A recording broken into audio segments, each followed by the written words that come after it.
প্রতিদিনের বইমেলা। মেলায় ঘুরতে ঘুরতে দেখা হয়ে গেল ডক্টর খুরশিদ নাহারের সঙ্গে।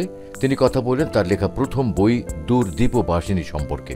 আমি মূলত একজন সায়েন্সের টিচার ছিলাম। আমি ইউনিভার্সিটি থেকে রিটায়ার করেছি। তো সায়েন্সের উপর আমার সাধারণত ইংলিশেই লেখাটেখা ছিল, বেশ কিছু বাংলায় ছোটোখাটো লেখা ছিল, কিন্তু বই হিসাবে এটাই আমার প্রথম। এটা একটা ভ্রমণ কাহিনী। আমার হাজব্যান্ড ডাক্তার ছিলেন এবং উনি ইরানে ছিলেন। সেই সুবাদে আমি ইরানে যেয়ে থেকেছি অনেক দিন। তো ইরান তো জানেন যে মুসলিম কান্ট্রিগুলোর মধ্যে খুবই উন্নত এবং সমৃদ্ধশালী একটা দেশ। সেখানকার আমি কালচার, সেখানকার মানুষের আদব কায়দা সব কিছু সম্পর্কে আমি কিছুটা লিখেছি। আমার খুব ভালো লাগতো। এগুলোর উপরে আমি একটু আলোকপাত করেছি।